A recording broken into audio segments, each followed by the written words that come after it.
I'm gonna do my own. I just mean that you can say fuck if you want to, right, May? Well, if you were like, this is a non-cursing, I'd be like, well, I'm fucking out because I'm out. I can't. That's not gonna happen. This is gonna be such good B-roll. If you can't curse, I don't want to come. It's my theory on if you have a party, don't charge people for food and drinks. Have an open bar of mocktails and drinks because Yeah, we don't care if you're yeah, getting married. We're here for the food and drinks. yeah. Dude, wild, wild. These are my life Okay. affirmations. Well, thank you for joining me on this unnamed show, where I'm going to try to talk about what HR actually gives a shit about in hopes of helping the new generation of HR and the current generation of benefits salespeople. Right? Because we're all struggling. We're all just going through it right now. So bad. So, Ryan May, tell me what your title is, and then but also tell me like what it means, So I'm what it actually means. yes, I'm the VP of People Operations for a tech startup called Blackthorn. My title, I will say, is not indicative of everything. I was actually having a conversation with someone last week and we were talking about like a senior people partner role and a lot of the things we do are the same. And they're like, well, doesn't that bother you because of your title? I was like, no, because I'm also doing generalist stuff and total comp and benefits and pay and mediation and admin Hmm. support.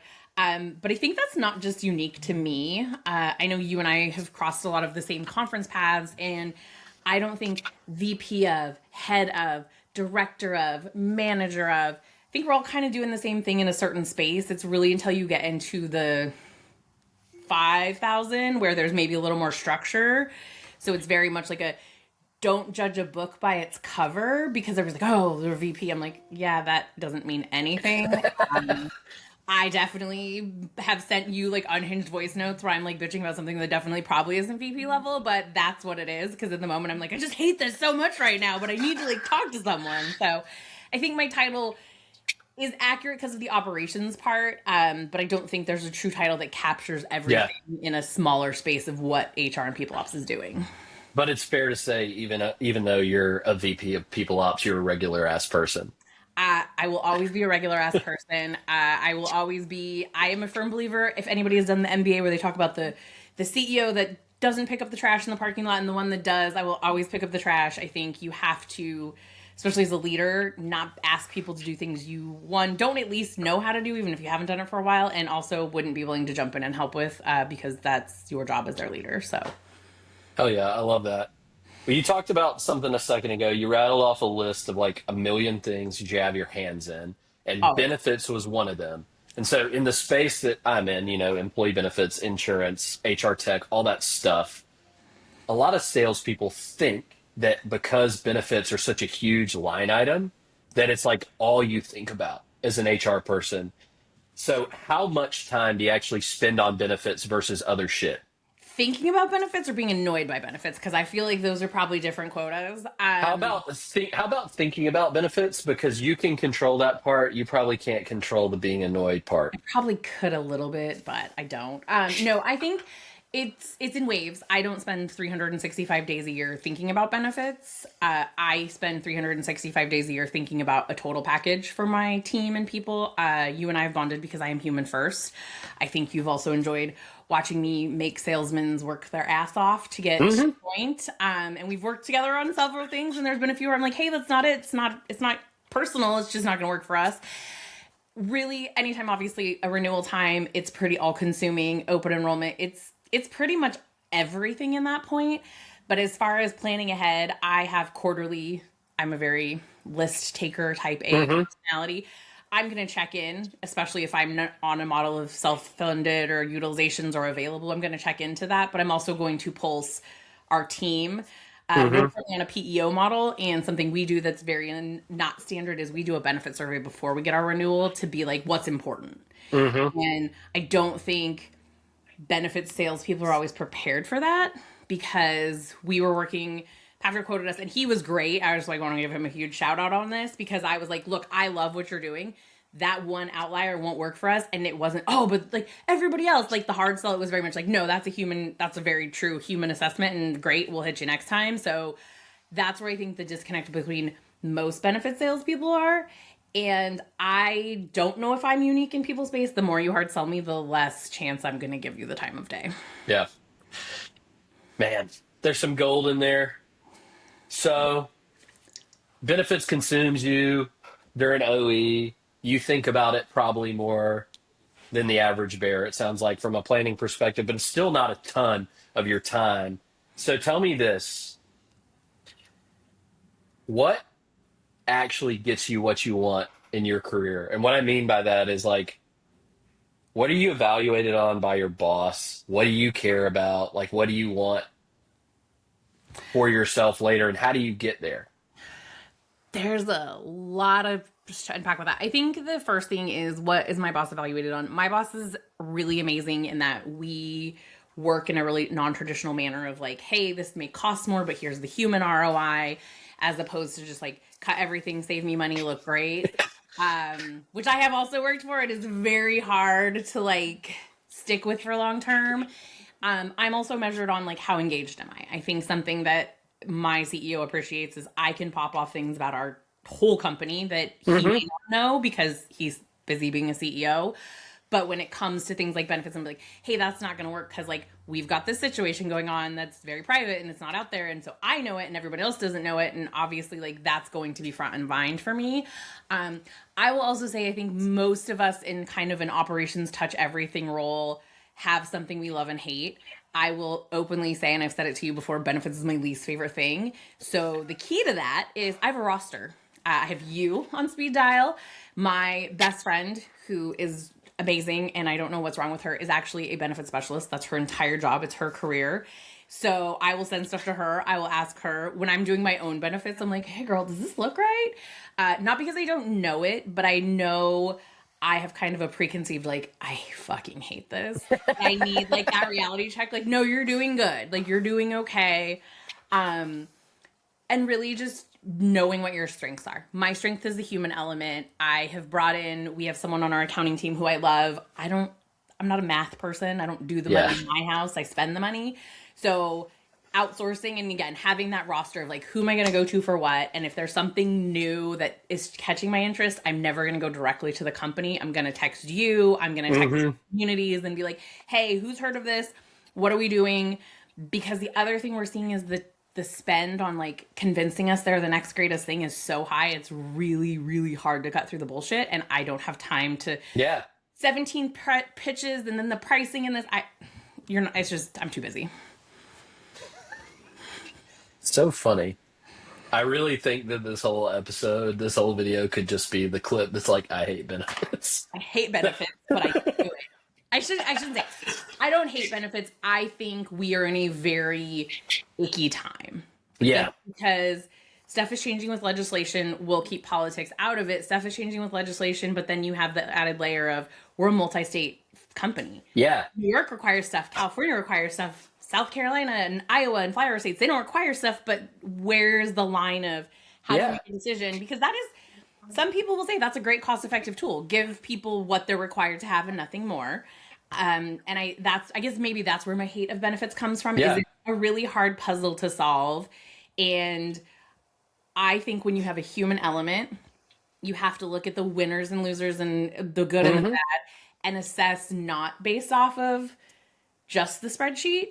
And I think that's where I was joking with someone, our accounting person that was helping me with our last renewal. Beautiful models, was doing all this, and I came back, I was like, so here's the contribution rate. And he was like, that's nothing that we talked about. And I have no idea how you got there. And we're always about education, but I think that's what I'm like. I struggle with benefits because it should be simpler. And I'm a huge advocate that healthcare is a human right. Yeah. And the level of complexity it takes to design programs that will not leave someone bankrupt if they have a catastrophic incident, that will not leave behind someone because they're a certain age, that will not consider their orientation, whether they're transgender, whether they're a parent, whether they're Hmm. not a parent. That's why I hate it, because it's just they make it really fucking hard. It's not Yeah. designed to win. It's designed to be a profit center, and it's just fundamentally makes it harder. I mean, I unfortunately agree with you. But that's why So you're let's, on the roster, because I will like, you will bring me contacts that will, one, not scare easy, because I definitely bite back, which is either a pro or a con, depending on how you look at it. But also know like where my loyalties lie. Like I Hmm. usually take my vendors with me. Yes, most HR people, oh, I love this HRS. I take this. I don't take tech with me. I take people with me. I've worked with you at multiple organizations. I've worked with a couple other salespeople at multiple organizations because I'm also a really hard customer. If stuff's not going good, you're going to hear about it. And if you don't help me, I'm going to tell everybody that I'm not happy. Well, I think you're being really honest about it, but I think most people are like that. Yeah. I'm like that with anything I buy, for sure. Okay, we've talked enough shit about benefits. Let's leave benefits for a minute. We can come back to it. Um, so I've got a few more questions for you, and they're a bit more about like you and in your actual job as a whole, rather than benefits by itself. What's a problem that you solved in like the last year or two that you're really, really proud of for your company? We've done a really good job replicating the employee experience. And when I say that, we are in, I believe, as of today, 15 countries. And there are things you're never going to replicate. The socialized medicines, the programs in other countries, the opens enrollments of the US. But we really spend a lot of time investing in it being as equitable as possible. I also, Hmm. something that I'm really proud of is we've moved a lot away from the word fair because I think fair is like a data set you can tell it any story you want. Whereas if it's equitable, it's like, yes, maybe you live in a different country, so your salary is different, but here's the pros and cons to that. And then the things we can control. We provide the same amount of parental leave to everybody, no matter what country you're in. There obviously are states and organizations that may offer more, but Sure. for, I think there was a South American country that offers like 8 days for moms. And I was like, I'm sorry, what? Like, my friends have had kids and I'm not recovered in 8 days. So I don't know how the person who like actually did the damn thing is ready for that. So it's finding that balance and then being able to speak to it. We also invest in tech. Like we probably don't need a singular HRIS, but everybody has the same visual experience, kind of the Hmm. psychology of it, and being really transparent on what we can't.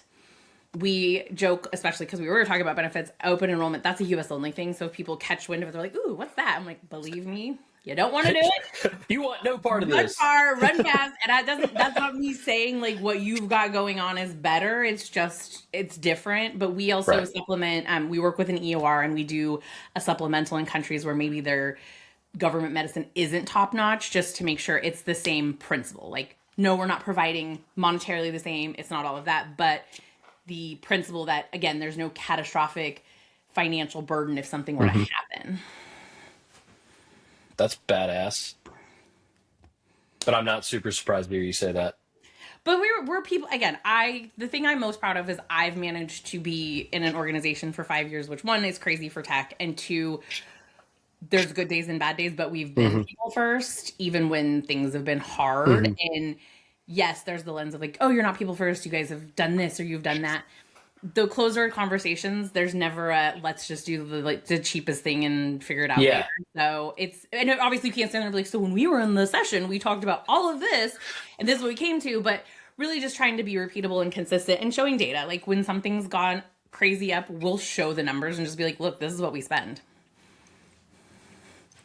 Transparency goes a You long don't way. like it either, but we're Yeah. still doing it instead of being like, nah, y'all can just figure it out on your own. I love that. That's awesome. And I like that it wasn't a benefits thing, which I figured it wouldn't be. Um, cool. So this part is for the salespeople. Oh gosh. What does it take for cold outreach to get your attention? And if you got a specific example from like somebody that's outreached you recently, that's cool. But would love to hear what actually cuts through the noise for you. Yeah, I think taking time to actually know something, and I'm not saying I get a ton, I'm sure we all do on LinkedIn of like, hey, Ryan May, this is great. If you've copy pasted the headline in my LinkedIn, I know you haven't looked at it. And I'm not even going to respond. I'm just going to ignore you. I actually had a salesperson from a different HRIS. She hit me up. We were already re-engaged or very close. Hmm. And there was no way we would have been to change. Her and I have now talked at least once a month. We're staying in touch. Not because I'm going to sell with her right now, but she took time to like, I think she referenced a post I had made Hmm. that wasn't one of the more, sometimes when I post controversial stuff I get a little more, it was something that like I was like, the ones I really care about are usually the ones where like you got 2 likes. But she like took the time to talk about it and we actually very much connected on that. And I think being a real human who again can take the heat, I will tell a salesperson at the beginning of a call, if you are going to tell me that 10% of my population is going to be fucked over by this, we should just stop talking now. And good salespeople will be like, you know what, this isn't the solution for you. Love it. We did look at HRISs, and I will shout out ChartHop because we don't work with them, because they were, hey, this one thing you said you really need, it's coming, but it's not here today, and we don't want you mad at us. Great. I love you guys for that. I will shout you out. I will tell my friends. And then you get the cold outreach car salesman that's like, yeah, no, I totally hear you. And we keep going along. And then suddenly it's like, well, and this 10% is getting fucked up. And then they're like shocked when I pop off even worse, because I'm like, you now just wasted all of my time, even though I was upfront with you. And I think relationships, I think staying in touch with things. I know you and I have been connected, I think like 6 years now. And it's not just sales. Like, you're like, hey, I heard about this. What are your thoughts? And I'll be like, I don't want anything to do with that.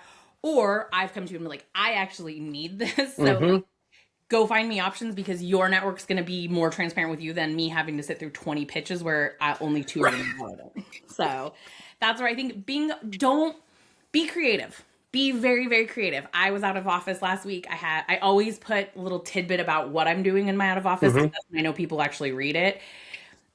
All of the, oh, you're out of office, glad to see you back. The people are like, oh my gosh, you were in Mendocino. Like, I found this random fact about Mendocino because they Googled it, or I've been there.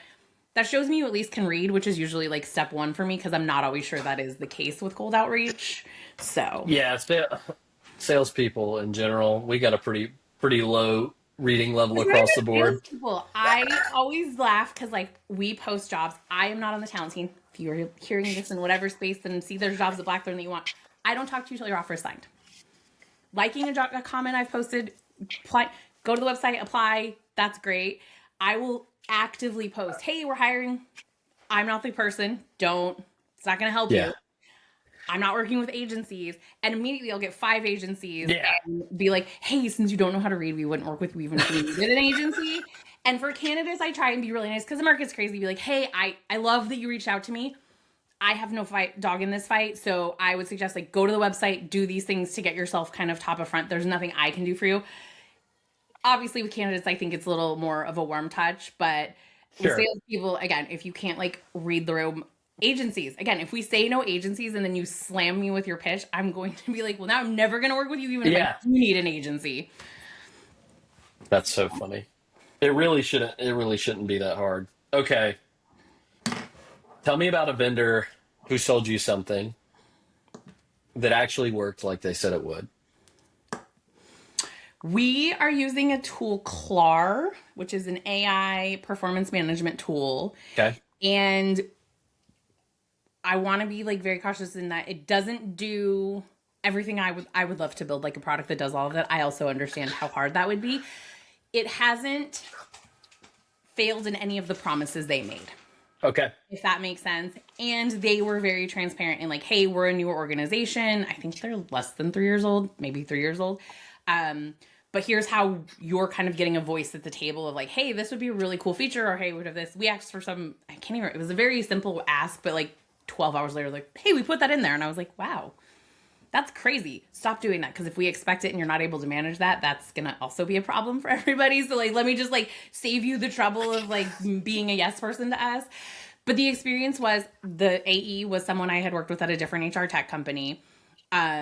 We had a lot of conversation. They all know I will do backdoor references. I will talk to people that are not, send me your best clients. Send me someone who hates you and I'll take you more serious. That's actually how I've signed with benefits people before. I'm like, tell me about somebody who had a terrible experience and still was helping you.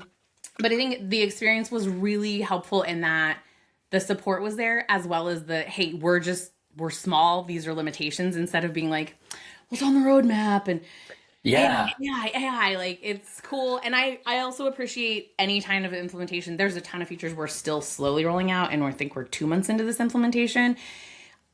I think products that you can use a part of and are happy with, instead of like, oh, you have to turn everything on or else it's going to be a terrible experience, is something that is helpful. Because with our HRIS, we're on HiBob. When we signed with them, we were tiny. It was probably too much of a beast for us. We knew growth was coming.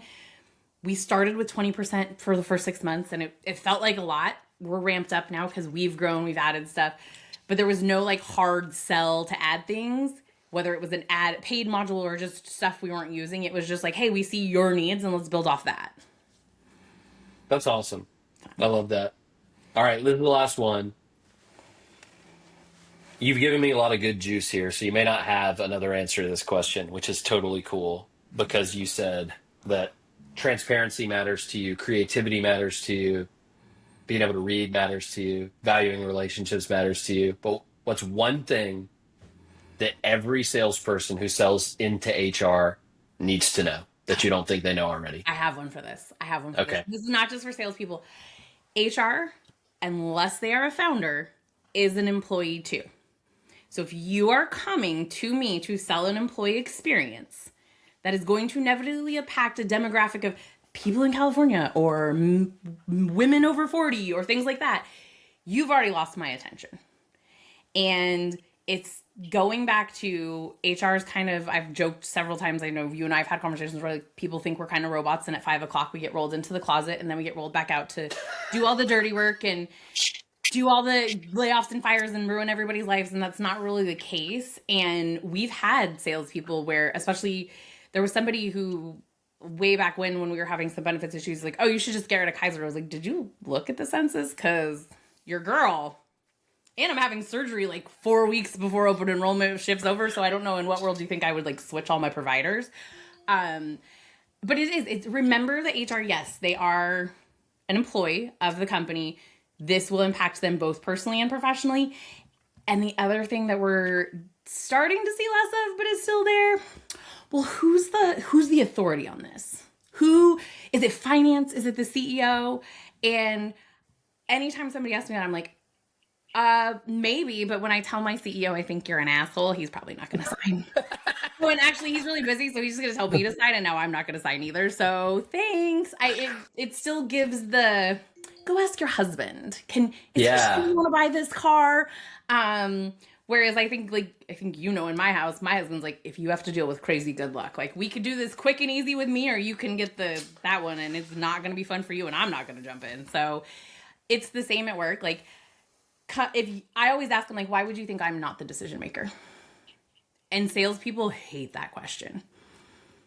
What about anything you've read on my LinkedIn, have heard in our conversations, maybe we met at a conference or an event, what's giving you the impression that I'm not the decision maker? Because I want to work on that. Like if there's something I need to work on, I am happy to hear it. I'm happy to take it. Most of the time in those situations, I'm also happy to tell you why you're wrong. Yeah. Ooh, I like that one. Like. No, I don't. But I think it's sales gets a bad rap too, and I think that's the bridge you guys should be looking at. Sales and HR both have a pretty shitty rap in organization, and play to that. Yeah, talk to that, because like our sales team, I was at HR Transform. I was literally texting our CRO. I was like, "Hey, this college is here doing this event," and they said there was an app I've never heard of, and people. I actually had someone come up to me at Transform like, "Oh, I think we're like competitors," and I was like, "I've never heard of you." But I'm definitely now texting the CRO to be like, who is this? What is this trash? Also, they're at their booth. Oh my God. That's not common with sales. Like, I don't think sales usually has those relationships outside of the space in their company. I would buy stuff from our sales team. Which is, again, saying that's well, having sold to you before, that's super high praise. Things is like, it's a war zone and you have to go to therapy for 6 months after dealing with her. No, it's actually refreshing for me because you're direct. I just don't have time. I can work with direct. Yeah. And I think that's where like I have some friends. He's an offsite. Jake is the head of sales at offsite, and he was hiring AEs, and he like posted, he's like, you'll get to work with people like Ryan May. And like 2 separate salespeople were like, good luck. I was like, I've made it. But I also, when I'm direct, I will tell you. I will tell you when I'm getting annoyed. I'll tell you when it's not working for me. And I think that respect has to go both ways, which is why once kind of you're in, because I know you're not going to come to me with bullshit. Yeah, for sure. And if you're a baby salesperson, I love talking to BDRs. I'm happy to be like, hey, don't ever do that again, because you're never going to get anywhere. Like, I remember we bought a car once, and I called because my husband was driving, and he's like, Ryan? Your name is Ryan? What? And it's always the new guy who's answering the phone to hopefully get the deal. I walked in and I was like, who's John or whatever his name was? He's like, it's me. I was like, so we're buying a car and you're not making a cent off of this. And if I see your name on anything, we will walk out and go to the dealer an hour away. And I don't like being that person, but today you're going to learn. Today you're going to learn that names don't mean what they do in this generation. So hopefully that doesn't sting too bad. And next time you'll do right. Yeah, and for any salespeople watching this, being off-putting and weird is not a good way to win business. And if you can't figure out my name or take 2 seconds to ask the pronunciation of my name, I'm going to have high concern that you're never going to learn my international people's names. And there was a quote from someone 5, 6 years ago when we were talking about DEI. She's like, if you can learn the Game of Thrones characters, you can learn your international employees' characters. And I live by that. I'm like, if you're going to call me Aaron, Ria, Raya Ma, all this crazy stuff, in no way do I think you're going to be able to support an international workforce. So again, I just don't want to talk to you. So funny. It all comes back to reading. Well, Ryan, man, this Yes, has I been think a like everybody should blast. take 10 minutes and learn how to read, and we'll be in a much better spot. Well, I think that you're episode number one, but you for sure set a high bar for a number of F bombs dropped in this episode. And we love you for that. I try, and that was actually mellow because usually when I'm like super on one, it's really bad. But Yeah. I'm trying to be more mature in my 40s. So, Well, I'm so proud of you. well, thank you. Also, because like Thanks for coming, dog. the little kids have been Yeah. like, oh yeah, no, don't say that, please. So funny. I love Well, them. this was sick. Yes. I'm going to stop recording. Thanks for having me. It was good.